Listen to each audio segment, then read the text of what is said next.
Chers amis, bonjour. On dit souvent dans le christianisme que le salut est individuel. C'est vrai, mais pas seulement. Une autre idée reçue est l'adage évangélique, une fois sauvé, toujours sauvé.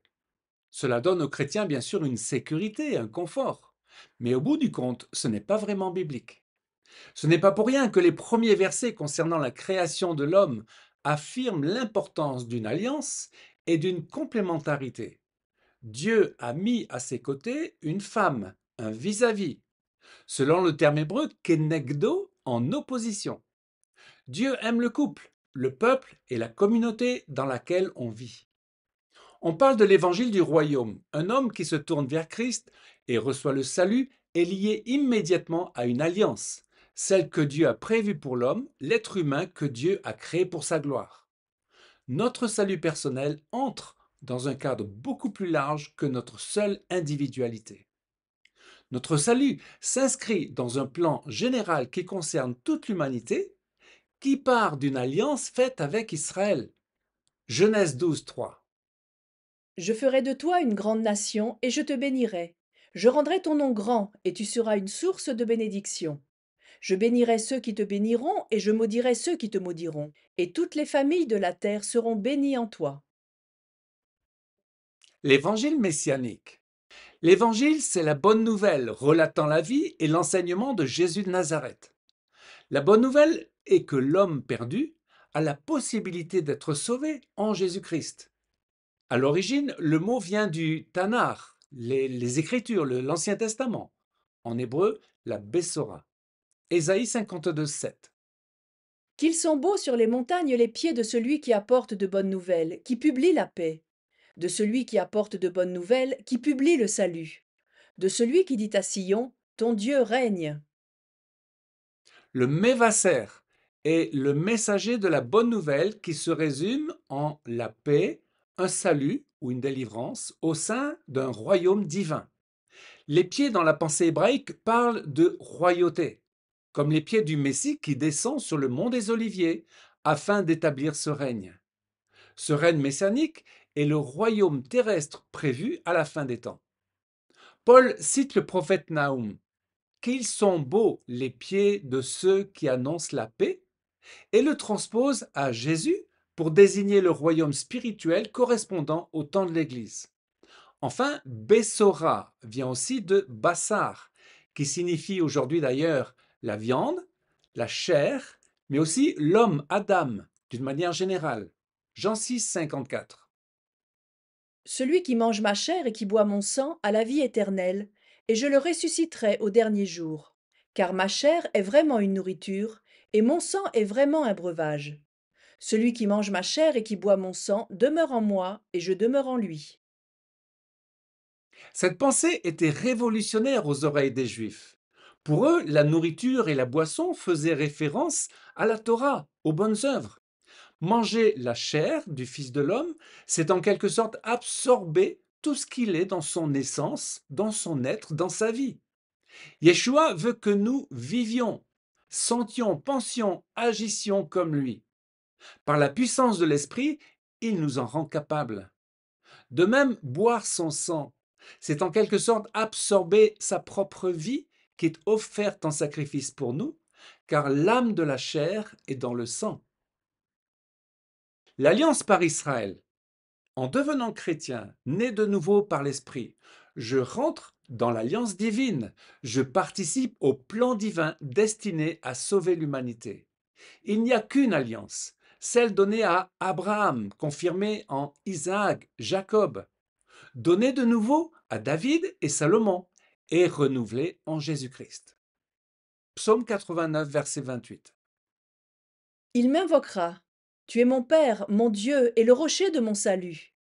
Et moi je ferai de lui le premier-né, le plus élevé des rois de la terre. Je lui conserverai toujours ma bonté, et mon alliance lui sera fidèle. Je rendrai sa postérité éternelle, et son trône comme les jours des cieux. Le roi David est le type du Messie, tandis que Yeshua est le Messie, fils de David, dans la lignée de la tribu de Juda. En acceptant Christ, mon nom s'inscrit dans l'arbre généalogique d'Israël et notamment sur l'arbre prophétique, sur l'olivier franc, au milieu et non pas à la place des branches juives. Jésus a dit le salut vient des Juifs. L'évangile du Nouveau Testament est lié à cette alliance, celle qui a été promulguée dans les Écritures, notamment au travers d'un peuple, Israël, de qui nous sommes issus spirituellement. Des destinées convergentes. Derek Prince, un grand enseignant de la parole, dans son livre La destinée d'Israël et de l'Église, dit ceci. L'une des caractéristiques les plus passionnantes de la période que nous vivons actuellement est que les destinées d'Israël et de l'Église sont en train de commencer de nouveau à converger. Leur convergence produira les événements les plus dramatiques et les plus significatifs de toute l'histoire humaine. Derek Prince expliquera également la stratégie diabolique pour fermer les yeux des chrétiens concernant le plan divin au travers du peuple juif.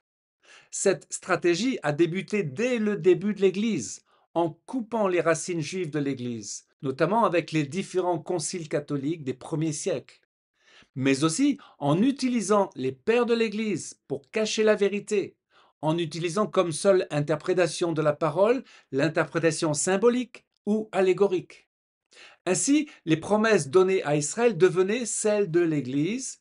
Ainsi prit forme la théologie de substitution ou de remplacement qui perdure encore aujourd'hui.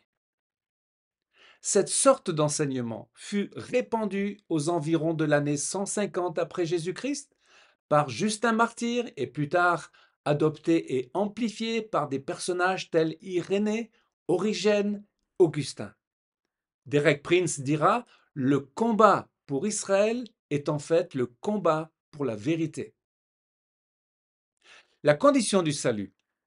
En tant que chrétien, on ne peut qu'être humble et se repentir de ce que l'Église a commis un grave péché en persécutant durant des siècles le peuple juif, détenteur de l'alliance divine dans laquelle Jésus nous a placés.